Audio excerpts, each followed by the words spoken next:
G20 summit is here and it does bring some immediate questions. What is it that India brings to the table and what is it that the G20 is doing for India?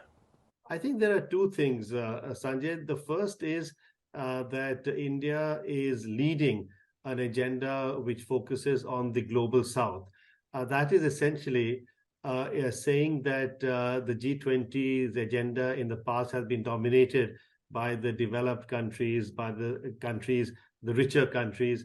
And India wants this to be an opportunity for the developing countries, the sort of the countries of the South, so to speak, to have an equal say on issues. And these issues include digital transformation, the sort of climate change, rising inflation, energy, food security. These are issues that India really wants this summit to play a leading role on. The second important aspect of this is that this is the largest ever international gathering on Indian soil, and it not only raises India's profile internationally, but also has raised tremendous awareness of India's international stature domestically. India certainly will be missing the Chinese president, politically speaking, that is. There was an expectation in India that Chinese President Xi would come into Delhi for the G20 summit. And we'd seen that in the last G20 summit in Indonesia, Prime Minister Modi and President Xi had a brief conversation that we came to know about much later on.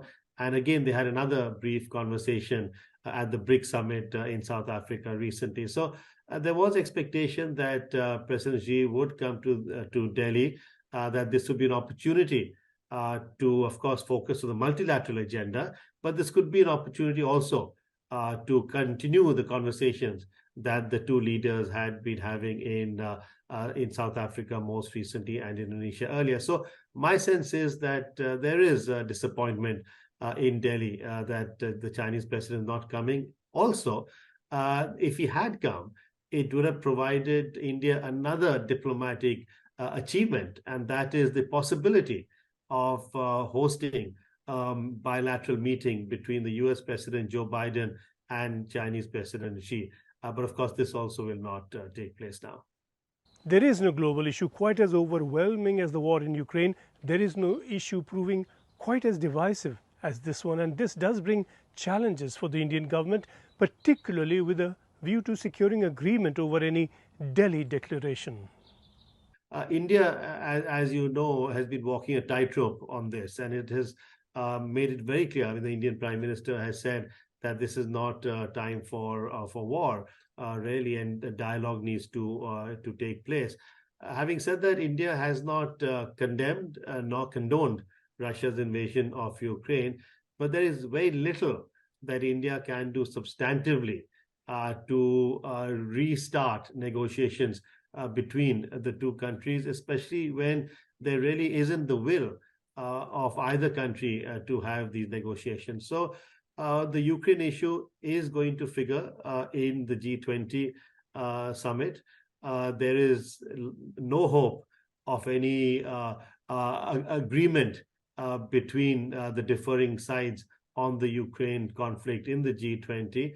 I think Delhi's position is that the focus should be on what we just talked about earlier, the global south and the key development economic opportunities and the leadership the G20 could put across. So I think it's going to be a balance as to how much India is able to push on the agenda it wants and not be sabotaged or hijacked by the Ukraine agenda, which it would be hugely uncomfortable with. The free trade agreement being negotiated between India and Britain for about 2 years now is being delayed, but not, it seems, primarily over disputes over trade in goods, so that when the British want more Scotch whisky to flow into India at reduced tariffs and India wants more apparel to get into the UK, these are not matters that are holding up agreement.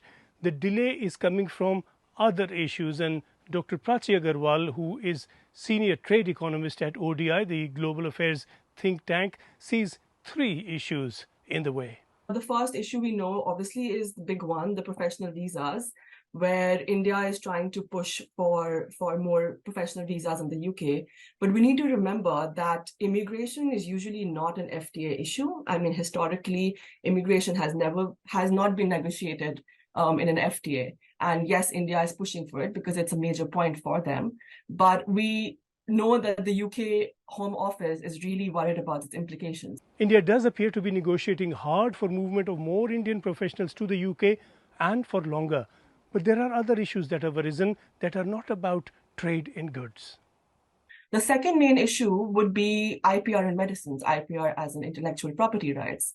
The British negotiators are pushing for stricter IPR regulations for India, but this would eventually mean that Indian generic medications become more expensive, not just for within India, but also for other countries that import Indian generic medication, including Africa and even the UK. The NHS, which is a National Health Service in the UK, imports such medication from India, and we already know the NHS is struggling with its bills, so it is going to become more expensive for them to provide this medication.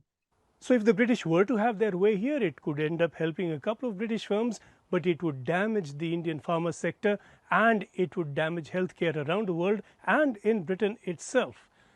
Finally, differences have arisen over services. The third issue is about services. So traditionally, a lot of times in historical FTAs, services negotiations are always pushed to the end. Goods are negotiated first, but services are always pushed to the end because they are a little bit more complicated than goods trade. So essentially in goods, you say, okay, I give you 5% concession on my oranges, you give me 5% concessions on apples. But in services, it's a bit more complicated. So it includes a whole range of regulatory and licensing requirements that companies and individuals have to adhere to. So, for example, if an Indian doctor wants to go and practice in the UK, they have to register with various organizations, they have to go through licensing requirements. And similarly, if a UK architecture firm wants to start practicing in India, they also have to go through a whole myriad of complicated procedures. So essentially, that could hold up the deal. It has held up deals in the past for India services regulations, and they tend to go for low-hanging fruits in the form of an early harvest deal. But it seems that UK and India are quite determined that services are a part of this deal, because obviously both services trade is an important part for both of the countries.